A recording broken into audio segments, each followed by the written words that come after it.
panel discussion, which was quite interesting. And I know that this is the last item on the agenda today. And I hope that all the outputs of the conference could be used by the Climate Change and Environment Committees, which I chair, and the organizations represented here today. So I'd like to greet Gail Pan, Head of Communications, Alex Long, Country Lead for Government Relations, and all those represented here today from the media and government and non-government organizations. It is a great pleasure that I take part in this event, the Google Crisis Response Summit, where we seek convergence among various sectors of society to use technology and innovation in finding solutions to the growing social, economic, and development challenges caused by disasters arising from natural hazards made stronger by climate change. Here in our country, disaster risks abound. The Philippines, being an archipelagic state located in the western edge of the Pacific Ocean and directly within the ring of fire, faces a constant risk of typhoons, drought, as well as earthquakes and volcanic eruptions. Now with climate change, we confront weather in extremes. According to climate scientists, heavy and excessive rainfall is a new norm. This means we shall experience weather extremes that are more widespread and harder to predict more frequently. We are normally visited by an average of 20 typhoons a year. Last year was 25, I believe. But in 2013, yes, 25 went inside the Philippine area of responsibility, the strongest of which, Yolanda, killed more than 6,000 individuals. We've also been experiencing heavy rainfall due to the southwest monsoon, or what we call hanging habagat. Meanwhile, earthquakes are normal occurrences in the country. The PBOX records daily seismic events in various parts of the country. The strongest earthquake it recorded last year was a 7.2 magnitude quake in Bohol that occurred October 15. The earthquake released energy reportedly equivalent to 32 Hiroshima bombs, and we lost more than 200 people.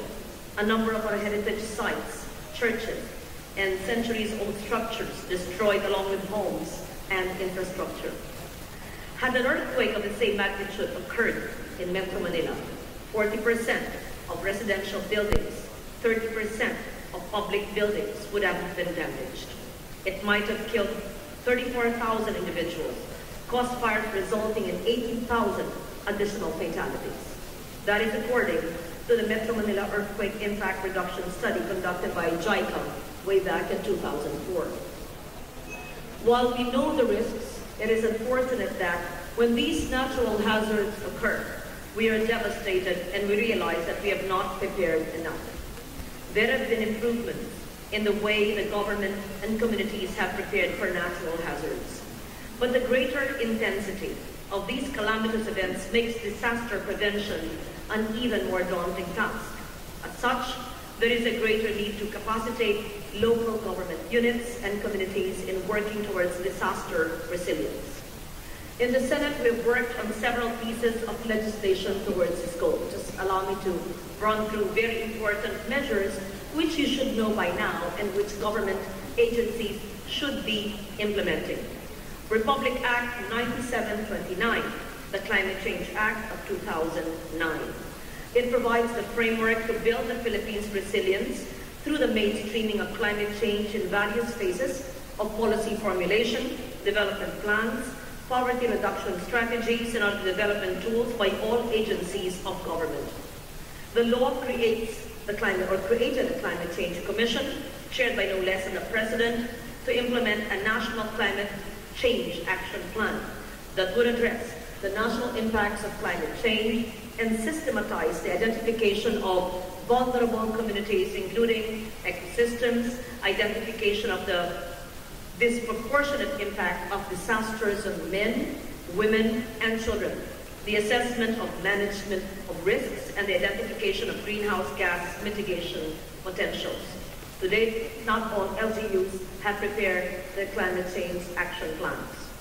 Republic Act number 10121, the Philippine National Disaster Risk Reduction and Management Act of 2010. It promotes a comprehensive National Disaster Risk Reduction and Management Plan that strengthens the capacity of the national government and local governments, together with partner stakeholders, to build the disaster resilience of communities. Now, disaster prevention, mitigation, and preparedness is seen as more beneficial and cost-effective than disaster response, and is achieved through building knowledge and capacities in communities and individuals. It echoes the message of the old adage, prevention is better than cure. Third, Republic Act 10174, creating the People's Survival Fund. It's a special fund in the National Treasury to finance climate change adaptation activities of local governments and organizations in areas of water resources management, land management, agriculture and fisheries, health, infrastructure development, forecasting, early warning systems, institutional development of local governments, among other community adaptation support measures. Two of these laws, the Climate Change Act and the NGC law, were hailed as among the best laws in the world, and I'm quoting by no less than UNISDR head, Margareta Wallström. However, these laws are only as good as a commitment of implementing agencies and local governments to faithfully comply with the provisions incorporated in the measures. In our effort to inform and educate more Filipinos and communities about building resilience, we have shared 5 steps that can be done to save lives and prevent disasters. First, manage risks way ahead of the disasters. What does it mean? In the lingo of disaster reduction experts, this is simply called risk governance. LGUs must determine if certain risks are prevalent in a community, making it vulnerable to the effects of landslide, flooding, tsunami, storm surge, or earthquake. Local disaster risk reduction, or DRR, and climate change adaptation, or CCA plans that are linked to short-term and long-term development and investment plans must be drawn and adopted to address prevailing risks and vulnerabilities. Local funds should be sufficiently allocated and invested in activities that effectively and efficiently achieve the plan objectives. The World Bank estimates that for every dollar invested in disaster reduction saves $7 to $10 in losses from natural disasters. Second, it's so simple. Make every Filipino, every individual, disaster literate. Sound policies and political will to implement do not complete the formula for effective disaster prevention. There needs to be cooperation from the public. Early mandatory evacuation would be useless if the people do not understand the need for it. Raising public awareness should be made to resonate loudly and as far deep into the communities as possible. If some of our people do not yet see how the issues are relevant to them, it is our responsibility to draw them in. The national government, together with the development partners, should help strengthen the capacity of local government units and local communities in risk-sensitive planning and resilience building. A good entry point at the community level is a provision of relevant training to families enrolled in the Conditional Cash Transfer Program, with the DSWD and the League of Barangays together steering the initiative. I understand earlier there was someone from the DSWD present here at today's conference. I hope that this could be looked into. Third, let the science work for you. Adequately preparing for the disaster means knowing it fully well and the danger it brings. Having experts gather and validate scientific data allows the accurate prediction of events, which could then be matched with the best practical solutions. When and where a typhoon will strike and how are critical knowledge that will allow the community to timely seek safer ground and fully protect their homes and properties. With high reliability of disaster data, it is expected that the private sector will be more confident to enter into risk financing schemes without fear of massive losses. Fourth, protect the environment. Building on good risk reduction practices means going back to the very basic, protecting our ecosystems and natural buffers such as mangrove forests to mitigate floods, storm surges, and other hazards. Our environment and the ecosystem support human life and provide the basic materials for our economy, such as food, fuel, and clean water. The ecosystem also sequesters carbon emissions, regulates erosion and landslides, and reduces floods. Fifth, preparation is half the battle won. While disaster prevention should be the greater focus of our efforts, response preparedness is likewise important to further prevent casualties and reduce losses. Contingency plans are crucial in times of disasters.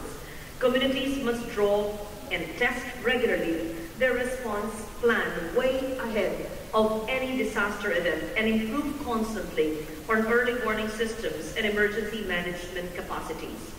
LGUs must have the political will to implement forced evacuation when called for. Shelters for evacuees should be well designed, built strong, and prepared ahead of time, with emergency food supplies, water, medicine, toiletries, while government agencies are ready to augment the basic needs of evacuees. Local disaster risk reduction and management officers should be alert.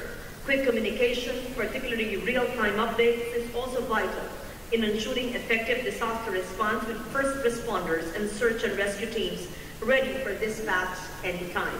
However, much more is called for by our fast-changing environment that is marked by increasing disaster and climate risks. Inevitably, we must take a path towards resilience. And to build resilience, convergence is vital not only among government agencies, but also among stakeholders across all sectors. Google's crisis response tools that were presented today, the Google Crisis Response or Google Person Finder, the Google Crisis Map, the Google Public Alerts, all these offer improved efficiency in early warning and disaster information dissemination by early forecasting with the aid of the internet. Truly helpful in this regard is the Department of Science and Technology's Project NOAA, or Nationwide Operational Assessment of Hazards, of which Google Crisis Response is part. The collaboration between the Philippine government and Google in strengthening disaster risk management must remain and be increased and must endure. The Google Crisis Map offers tools that government agencies can use in locating temporary shelters for evacuees. Tested in the aftermath of Typhoon Yolanda, Google Person Finder proves helpful to families in locating their loved ones in affected areas. While we appreciate the importance of these tools, I hope that demand for their use is taken over instead by a growing demand for, and if I may suggest an application, what I call a Google Risk Finder that informs and encourages proactive interventions by all sectors and early action by everyone. So if I may suggest, if you could develop the Google Risk Finder. The Maths and Geosciences Bureau, MGB, of the DNR can help you because they have the complete risk vulnerabilities of every nook and cranny of the Philippines. The DNR has that because the MGB is the bureau under it. Apart from that, the multi-hazard risk assessment has been funded by the Australian, by AusAid, and they have done that for NCR and some other regions across the country. So put together the MGB under DNR's 1:10,000 map, which they've done. Put together the multi-hazard map assessment of AusAid along with the NDREAM-C. Then you could perhaps have a basis for your, what I would call, a Google Risk Finder. Perhaps you can find a better name. It's simply an addition to the 3 tools that you've suggested today. In fact, if you need our office, because with so much information, we can perhaps help you. So that your invited here today would not just be heard by the 50 people present in this room today, but you have an output of my suggestion only if you agree. Fundamentally, building resilience requires a risk-informed population. We could help our government sustain our country's socio-economic gains, make a difference in poverty reduction, and eventually ensure the achievement of sustainable development goals when perennial disaster losses are substantially reduced. Why do I insist in finding or in coming up with this risk vulnerability mapping or Google risk finder? Because if we have this, and if we know our vulnerabilities, then what happened in New Bataan 2 years ago, or was it last year, would not have happened. Because, what barangay was that? I went to this barangay in Compostela Valley, New Bataan, I forget the name now. Because the barangay hall was built on a geohazard area. Because the barangay captain and the mayor did not have the map from the Mines and Geosciences Bureau. And again, the MGB said it is uploaded on the internet. But with the barangay captain of, can you get me the name, of that barangay resident, did he have does he have internet, and did he have the information to know that where they built the barangay hall, where they relocated all the evacuees of that barangay, which would have cost them their death. Ginsaugon in 2006 in southern Leyte would not have happened if there were early warning systems, and if it was told to them that the perennial rains the days before would have caused the mountain to eat up the classroom where a teacher and students were being taught.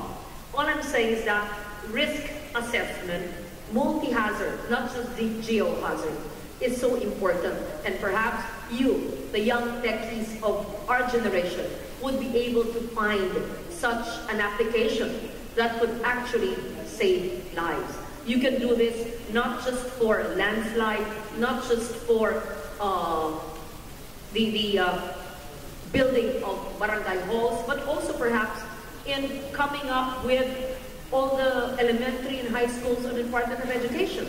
You could also do this in terms of agriculture, so that our farmers and fisher folks would know, or the farmers, when to plant, or what are the risks if they plant this and do that. I'm not so much of a techie. You in Google would be able to develop that application. And let it be said that this conference today was able to come up with something that could decrease the risk, or perhaps totally eliminate it. Oh, it's Andap, Barangay Andap, which I visited. There will be many more typhoons, more than the 20 predicted every year.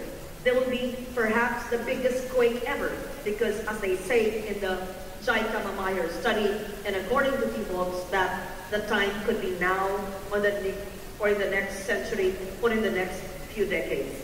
There will be other and many more natural hazards because of changes in extreme weather events and changes in climate. This will all come our way. But let us not be content in having beautiful systems for disaster response and relief. The challenge at hand is to do more and to do better in prevention and risk reduction. Let us continue to develop information technology to serve humanity better, bringing about improved quality of life and building a safer, more resilient, and sustainable world for all.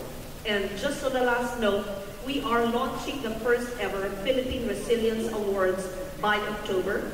My office, as the chair of the Environment and Climate Change Committee, and the UNISDR, the United Nations International Strategy for Disaster Reduction, based in Geneva and Bangkok, are our partners.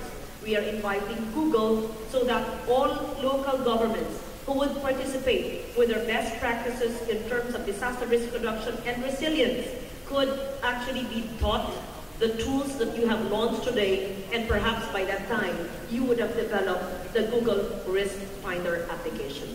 On that note, and on that assignment I am giving you today, I thank you all for listening. Bye-bye.